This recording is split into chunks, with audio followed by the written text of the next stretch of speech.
la clôture de ces moments organisés par le département jeunesse.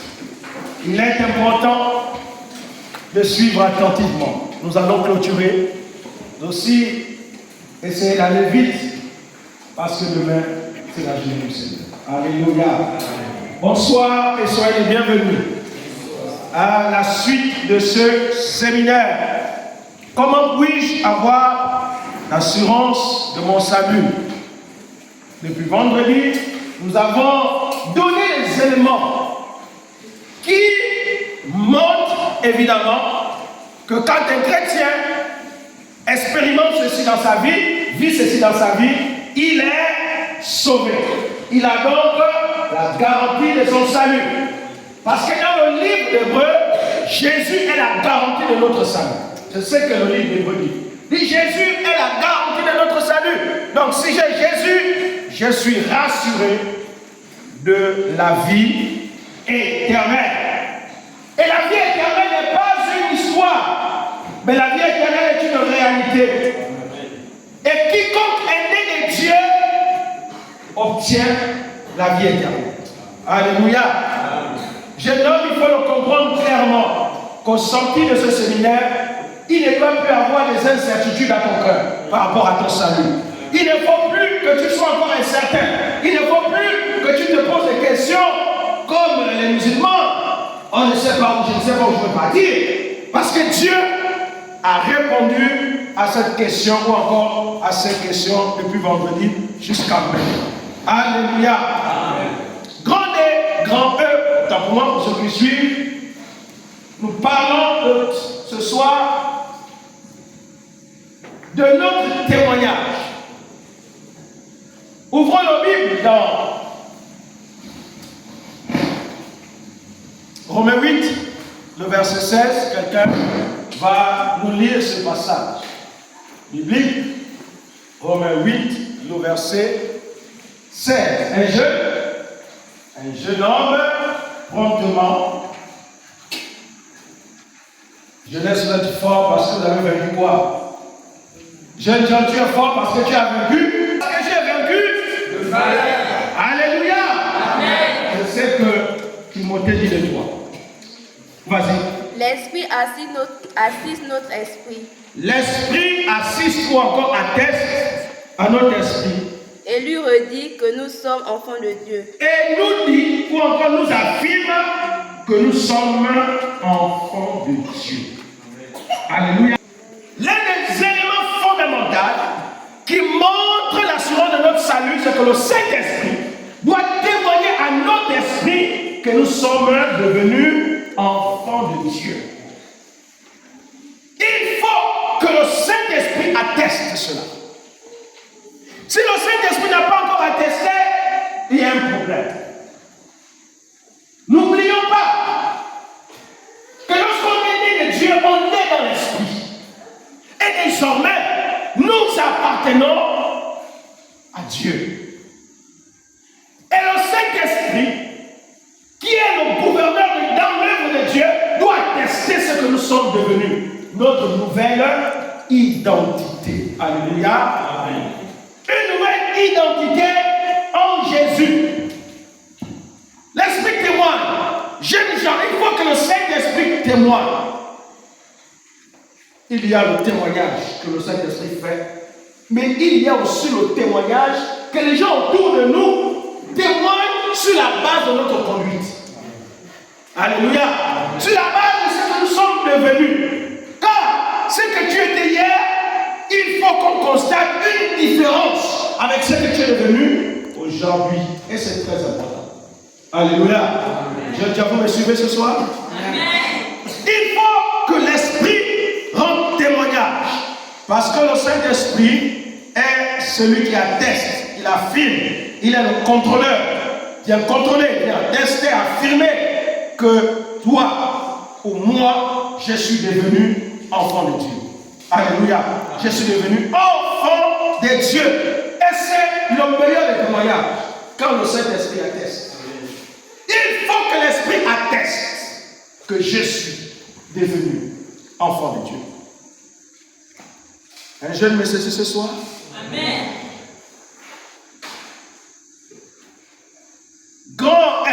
ça? Grand F. Je suis plongé dans l'amour de Dieu. Je suis né dans l'amour de Dieu. Cela veut dire que désormais, l'amour de Dieu me guide. L'amour de Dieu me console. Je suis inondé, immergé dans l'amour de Dieu. C'est-à-dire que j'aime l'Éternel. Je l'aime sincèrement. Parce que celui qui aime est là. Celui qui aime atteste. Celui qui aime demeure. Et lorsqu'on est de Dieu, on demeure en lui. Amen. C'est ce que Jésus a dit. Que si vous aimez, demeurez en moi. Et le monde saura que vous êtes mes disciples. Amen. Si vous demeurez en moi. Donc l'amour de Dieu doit passionner notre cœur pour Dieu. Si l'amour de Dieu ne passionne pas dans ton cœur, c'est qu'il y a un problème. Un enfant de Dieu n'est pas une remarque continue. Quand on est chrétien, qu'on a toujours dit, viens à l'église, viens à l'enseignement, c'est qu'il y a un problème. Car l'apôtre Paul a dit, l'amour de Dieu me presse. L'amour de Dieu me presse. Aujourd'hui, il faut venir à l'enseignement, il faut toujours rappeler.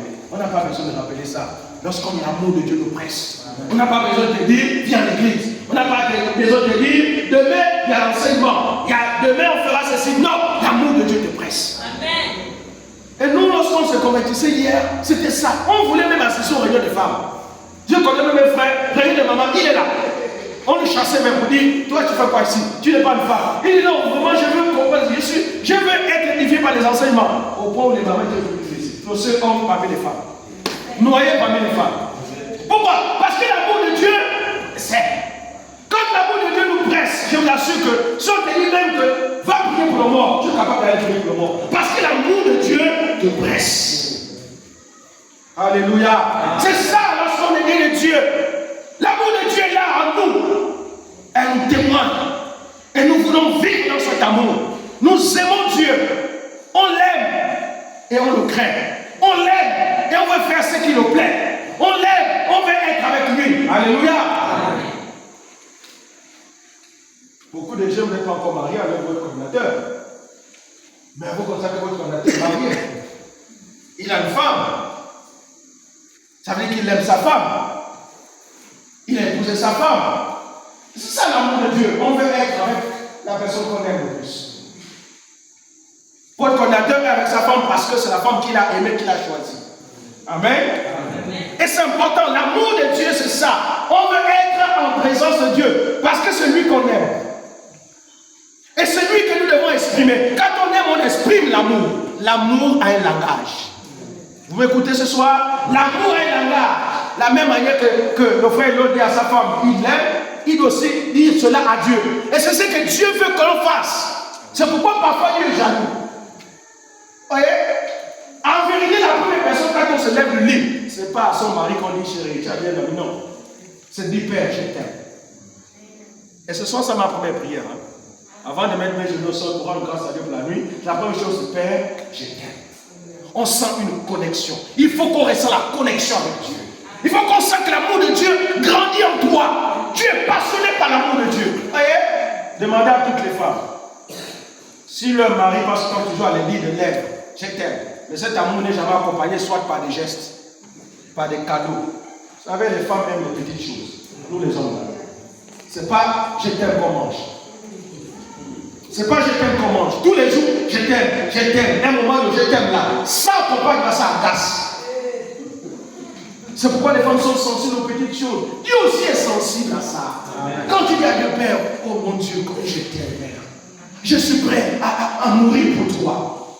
Et c'est ce que l'apôtre Pierre avait dit, non? Il dit, je suis prêt à mourir pour toi. Et Jésus dit, ce n'est pas encore le moment. Parce que dans quelques jours, tu vas me réunir. Mais Jésus ne dit pas que Pierre ne va pas le suivre. Ce n'est pas ce que Jésus dit. Il dit, je sais que tu m'aimes. Mais pour le moment, là, dans quelques jours, tu vas me renier. Mais est-ce que Jésus n'a pas confirmé qu'il aimait Dieu? C'est le seul disciple. Vous savez comment il est mort? Vous savez comment on l'a tué? Pierre a été tué. Vous savez comment? La croix. Vous voyez la croix, non? Horizontale, verticale. Lui, il a dit, je ne suis pas digne de mourir comme mon maître. Crucifiez-moi la tête en bas, les pieds en haut. Imaginez la douleur. Et là, on l'a cloué. Et on a renversé la croix. Imaginez quelqu'un mourir, la mort à petit feu, à quoi ça ressemble. Vous êtes sur la croix, la mort à petit feu. Tout le sang quitte du bas, il descend sur la tête. Il est mort comme ça. Il a attesté son amour. C'est ça quelqu'un qui dit l'aime. Et l'amour de Dieu, c'est cela en nous. On est prêt à mourir. On est prêt à donner. On est prêt à tout faire. Alléluia. Amen. Et c'est ça l'un des éléments essentiels de l'assurance de notre salut. On est pressé par l'amour de Dieu. On est prêt à tout pour Dieu. C'est ça. C'est comme ça que nous hier, on disait, je me souviens qu'un frère, à l'époque à Franceville, pour ceux qui connaissent le quartier, quand vous êtes juste en Sud-Afrique, là, tout le quartier par les feux rouges, là, vous passez par juste avant dans la Yéné. Tout le quartier là, on le faisait à pied pour évangéliser. On évangélise porte à porte. On n'avait pas besoin que l'église organise un porte à porte. On le faisait tous les vendredis. Seul, on évangélise porte à porte. C'est qu'on rentrait, on sortait par l'église Bethany. Hein, vous connaissez Franceville. L'église Bethany, la caisse. On descend au fur et à mesure. À pied chaque vendredi soir. Au point où on a gagné les âmes au Seigneur. Au point où on a ouvert, si vous allez aujourd'hui, bientôt, ce qu'ils appellent le quartier Bakou. À prêcher au point où on a ouvert cette annexe-là. Mais les gens ne savaient pas qui était à l'origine du réveil dans cette zone-là. On prêchait, et un jour, il y a eu une croisade. Et on a dit, non, mais nous, on a commencé un travail ici. Tous ces gens qui sont ici ne peuvent pas aller à Maboukou pour aller voir. Parce qu'il faut aller quitter pour aller à Maboukou prier à la soeur d'Annonce. On a dit, non, on va commencer une œuvre ici, là. Comme ça que l'église est née. Donc, quand l'amour de Dieu nous presse, on évangélise, on est passionné. On n'a pas besoin de dire, je ne dis en demain, il y a JPC. On n'a pas besoin de dire ça. Alléluia. Amen. On sait faire la différence entre ce qui est bien et ce qui est mal. Amen. Amen. Et nous, quand on était à JPC à l'époque, on n'a pas triché. On n'a pas triché, je vous le dis en toute honnêteté. Jamais au milieu de nous, on est sorti avec les sœurs. On se respecte. Et c'est pourquoi Dieu nous a bénis avec des belles femmes. Et nous tous, on a épousé nos sœurs à JPC. On n'est pas parti à Paris 3, on n'est pas parti aux États-Unis pour trouver les femmes. C'était là, on les respectait et ils nous respectaient. Moi, ma femme, à l'époque, elle ne pouvait pas me regarder comme ça. Quand elle me voyait, elle fuyait. Parce qu'on était sévères avec nous-mêmes. On était durs avec nous-mêmes. Et Dieu nous a récompensés. Alléluia. Dieu nous a récompensés. Ce sont les enfants qu'on a encadrés et puis après qu'on a épousés. Épousés nos fils spirituels. C'est pas ce qu'on est à l'église. Le pasteur épousait sa fille spirituelle. Mais oui. L'amour de Dieu nous presse. Amen. Amen. L'amour de Dieu nous presse. Fait grand FG, c'est ça. On se met au service de Dieu. On se met au service. On sert Dieu sans attendre qu'on nous demande de faire quoi que ce soit. Parce que je comprends la nécessité que je suis sauvé et la seule chose que je dois faire, c'est servir l'Éternel.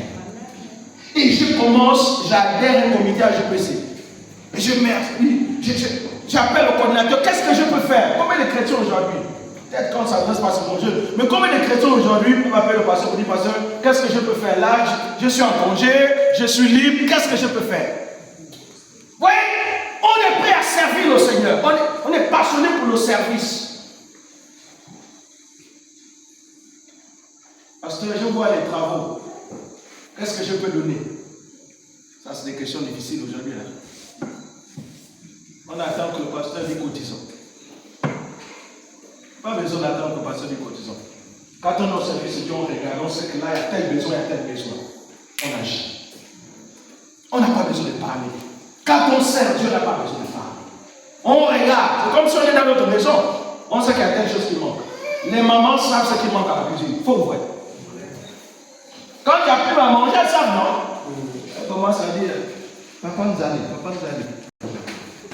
C'est pas ça? Papa est l'autre, il n'y a plus rien au congélateur. C'est pas ça? Ça. On l'aime et on se met au service de Dieu. Alors c'est quoi servir Dieu? Servir Dieu, c'est de faire sa volonté. C'est d'œuvrer pour. En fait, c'est la raison pour toi d'être. Tu as été sauvé et au retour, je sers l'Éternel. Est-ce qu'un jeune comprend ça ce soir? Amen. Je comprends ça ce soir. Alléluia. Amen. C'est très important que tu te mets au service de Dieu. Eh bien qu'aujourd'hui, on constate que beaucoup de jeunes ne sont plus passionnés. Ne rêvent même plus. Ne rêvent même plus au grand ministère. Nous, on rêvait au grand ministère. Moi, je vous ai dit ici qu'à l'époque, quand j'étais plus jeune, quand je suivais les gens banquets, quand je regardais, comment on l'appelle, quand je regardais, on va revenir, c'est des hommes qui nous ont impactés. Alors qu'on était plus jeunes, on ne savait même pas que Dieu devait nous appeler hier. Mais on les a regardés du soir quand ils prêchaient à l'époque, on les regardait prêcher, et puis tous on se dit, ouais, je serai un jour comme cet homme. Voyez? On le disait, mais on ne savait pas le plan de Dieu pour notre vie. On aspirait, les jeunes n'aspirent plus. Les jeunes n'aspirent plus. Ça remonte, je pense que c'est encore en formation, parce que quand un jeune a dit, ah, ça vous devenir comme ça. Ça remonte. Je vois les jeunes qui aspirent. Ils disent, je veux devenir un prédicateur. Je veux devenir un grand intercesseur. Je veux prier comme dans cette année. Je veux être ceci. Voyez, ça c'est l'aspiration. On aspire, on veut devenir quelque chose sur le plan spirituel. Combien de jeunes aujourd'hui aspirent? N'aspirent plus. La vie spirituelle est froide, elle est tiède. Mais rêve même. Combien de jeunes ici, même les chants, où tu rêves animer un grand conseil de louange au grand stade du Sahel. Ça, je veux me voir en train d'animer un grand conseil de louange au grand stade du Sahel.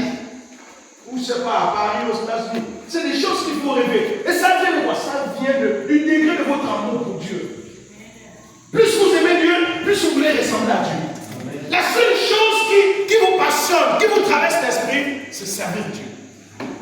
Il faut aspirer. Il faut aspirer. Je veux devenir comme tel pasteur. Je veux devenir comme tel diaconesse. Je veux devenir comme tel apôtre. C'est ça, il faut aspirer. Je n'aspire plus. Alléluia. De toute ma génération, on t'a GPC. Pratiquement tout le monde aujourd'hui se met dans une église. Certains sont pasteurs comme moi. Et d'autres, à l'époque, quand on prophétisait les uns pour les autres. Mais beaucoup aujourd'hui, surtout ceux qui étaient à l'intercession avec moi, aujourd'hui tous sont devenus pasteurs. Ils sont en Europe, d'autres sont un peu en Afrique, un peu dispersés. Mais ils sont devenus des serviteurs de Dieu. Mais parce qu'à l'époque, quand on était à GPC, on aspirait à ça. La vie de Christ, c'était ça. On voulait devenir ce que Dieu voulait qu'on devienne pour sa gloire. Alléluia. Amen. Alors, jeune homme, voici de façon résumée les éléments importants, les éléments essentiels qui démontrent que nous avons la vie éternelle. On ne pourra pas tout citer. Il y a la libéralité. Quelqu'un est prêt à tout l'œuvre de Dieu. Il y a le service. Il y a votre qualité de vie que vous dégagez avec le Seigneur. Nous nous arrêtons là. Maintenant ce soir, les trois. Le Saint-Esprit fait quoi? Il témoigne à notre esprit. Il rend témoignage à notre esprit que nous sommes devenus enfants de Dieu. Selon Romains 8, le verset 16. Deuxièmement, nous sommes pressés par l'amour de Dieu. On est passionné par l'amour de Dieu. On veut ressembler à Christ. Et troisièmement, on se met au service de Dieu. On sert le Seigneur. Puisque je suis né de Dieu, je lui appartiens. Et désormais, la seule chose que je peux faire, c'est de l'aimer et de le servir. Je te sers parce que je t'aime. Tu m'as donné la vie. Je n'étais rien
crainte de l'Éternel. Lorsque tu comprends ça, et que tu comprends la nécessité de t'abandonner au terme de ta mort, il va Dieu, tu vas être un serviteur pour toi. Tu vas être une servante pour toi. Utilise-moi.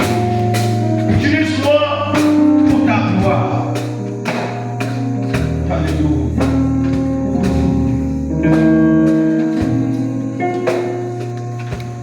Pour quelques commencements, chacun de vous va prendre une décision. Vous savez, dans la vie, au fur et à mesure que l'homme évolue dans la vie, il prend ses décisions par rapport à des choses. Plus on évolue dans la vie, on prend des décisions qui évoluent par rapport à l'autre. Et prendre des décisions dans la vie, prends la décision de changer. Prends la décision d'abandonner le péché.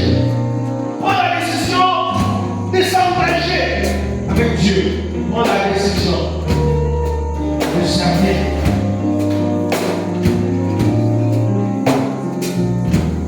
Alors je vous demande un instant, chacun va comme ça. Chacun va comme ça. Et faites-moi poser des questions. Au départ, à la réunion des jeunes, tous les samedis, à partir de 15h, je serai là.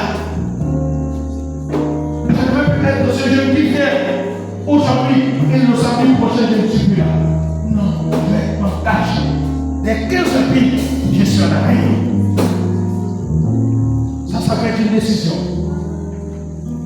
Et d'autres décisions. Alléluia. Priez, priez avant que je ne prie.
gloire et l'offert. Selon ton bon plaisir. Alléluia. Oh, merci Saint-Esprit. Au nom de Jésus. Oh, merci Saint-Esprit. Oh, alléluia. Merci Saint-Esprit.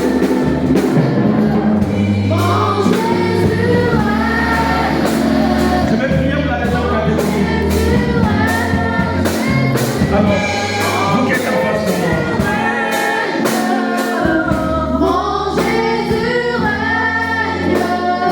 Je vous demandais d'avoir un entretien avec votre coordinateur. Allez, au samedi prochain, lorsque vous aurez réunion, chacun de vous doit avoir un entretien personnel avec le coordinateur de Dieu. Allez-y vers lui. Et ensuite, ouvrez une place de suivi. Comment le suivre?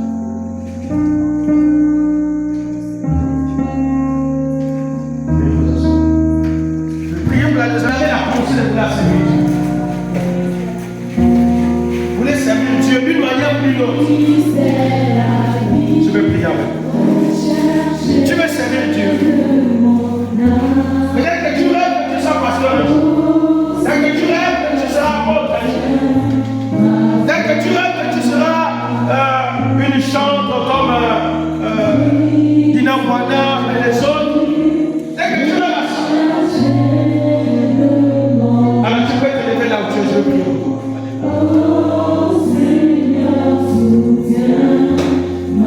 Je m'adresse à la jeunesse.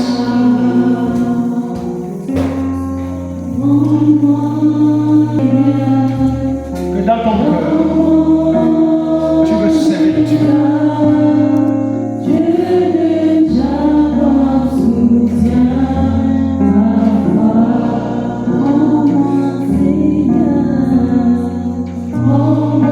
Tu sens dans ton cœur que Dieu t'appelle à un ministère particulier. Et tu seras évangéliste. Tu seras apôtre, pasteur, ancien Gabonais, missionnaire à travers nos pays ou encore à travers les nations. Ou encore, tu as commencé à ressentir un signe particulier. Dieu a commencé à te montrer certaines choses. Où tu te vois en train de prêcher l'évangile. Où tu te vois en train de prier pour les gens. Où tu te vois chanter dans un stade. Tu te vois chanter dans les églises.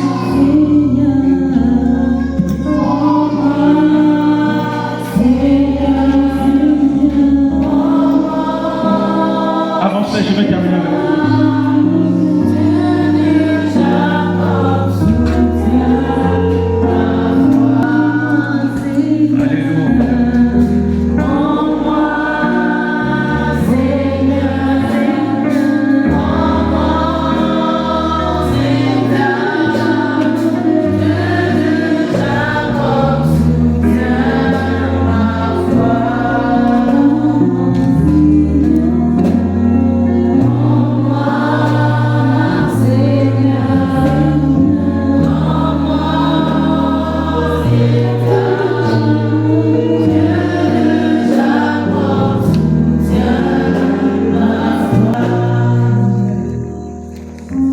Jeune homme, il n'y a rien de plus précieux dans la vie de l'homme que de servir Dieu. Tout ce qu'on fait comme activité, comme travail, c'est éphémère. Mais le travail de Dieu est plus important que tout ce qu'on fait sur la terre. Et c'est tellement magnifique, il y en a que Dieu va appeler au ministère. Il y en a que Dieu va utiliser d'une manière ou d'une autre. Mais ça part toujours de quelque part. Ça commence toujours de quelque part. Levez-vous mon ciel, en face de moi.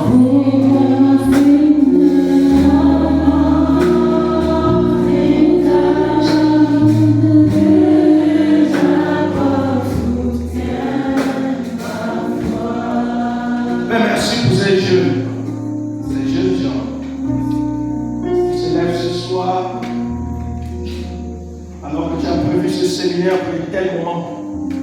Merci. Parmi eux, il y a là certainement que j'appelle l'Église.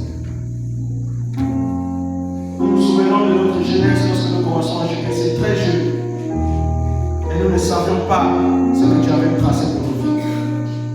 Mais c'est au fur et à mesure que l'on s'attachait à toi, que l'on observait, que Dieu a commencé à te révéler à nous. Qu'il en soit ainsi pour ces jeunes gens qui se lèvent ce soir. C'est toi qui appelles les hommes et les femmes de différentes manières, de toutes nations, de toutes tribus, de toutes langues. Tu les appelles à te servir et à faire ta volonté. Merci parce que le plan, ton plan pour chacune de leurs vies va se révéler au fur et à mesure qu'ils vont grandir avec toi. Au nom de Jésus, que chacun devienne dans les jours à venir, dans les années à venir, ce que tu as voulu. Avance. Au nom de Jésus. Je prie que les appels se révèlent et que les parents soient les témoins et que l'église soit les témoins et que les frères soient les témoins de ce que tu vas faire avec chacun dans les années à venir. Merci Père de parler, de te révéler à chacun. Oh, tu les remplis au nom de Jésus, tu les remplis, tu les remplis, tu les remplis, alléluia, alléluia. Tu les remplis, tu les remplis, tu les révèles, tu les remplis, Saint-Esprit, tu les remplis au nom de Jésus. Soyez remplis ce soir, que le Saint-Esprit vous parle, qui savait la pourtant si jamais révélé. Au nom de Jésus, tu gardes qu'il ne fait acception de personne. Car lorsque Dieu choisit, lorsque Dieu appelle, il ne regarde pas l'âge, il ne regarde pas le sexe. Oh, au nom de Jésus-Christ, alléluia, alléluia. Merci Saint-Esprit, merci. Saint-Esprit, merci. Tu les remplis, tu les renouvelles. Tu les remplis. Que ton nom soit béni dans leur vie. D'ici 5 ans, 10 ans, 5 ans pour certains, 10 ans pour les autres, 20 ans pour certains, 30 ans pour l'autre. Nous nous retrouvons pour rendre témoignage de ce que tu révèles, de ce que tu fais, de ton appel qui est progressif dans la vie de l'homme. Merci. Soyez bénis. Je demande au bureau de Jésus de se lever, je vais terminer avec vous.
pour acclamer au roi des rois.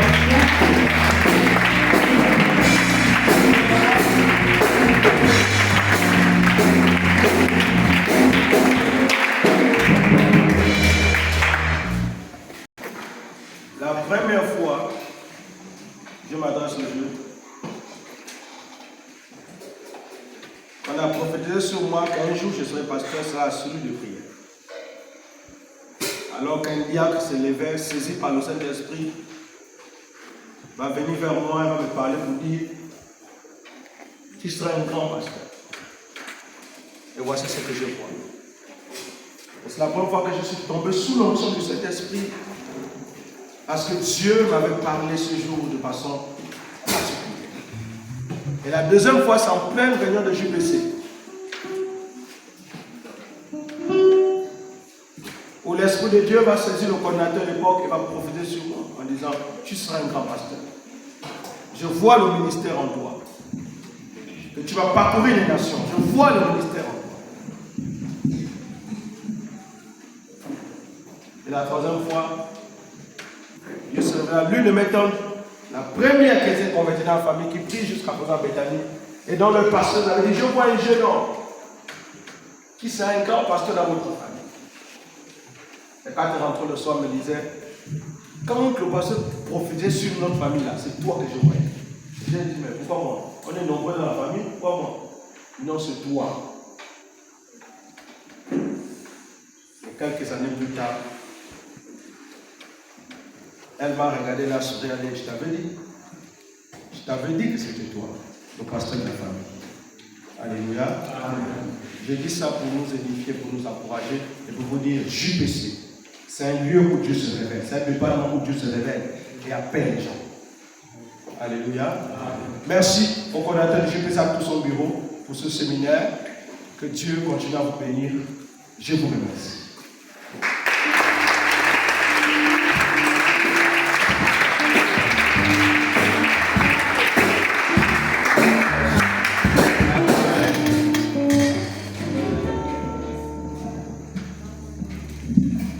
Dans les trois points qui sont sortis, ce qui m'a le plus marqué, c'est la passion. Sans la passion, rien ne peut démarrer.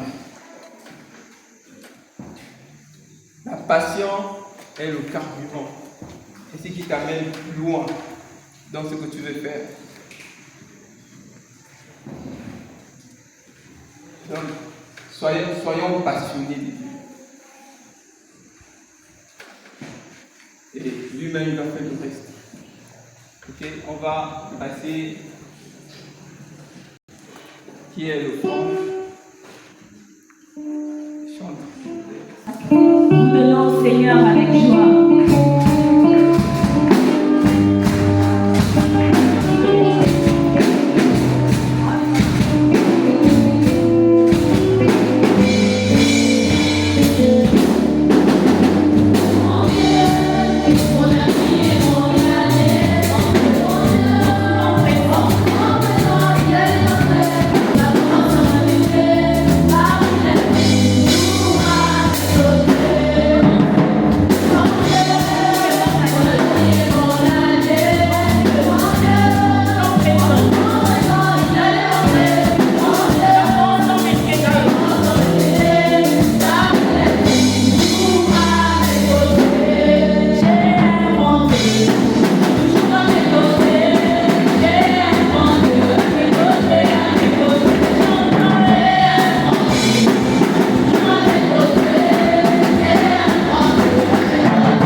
te disons merci Seigneur pour ce séminaire, cet achevé aujourd'hui.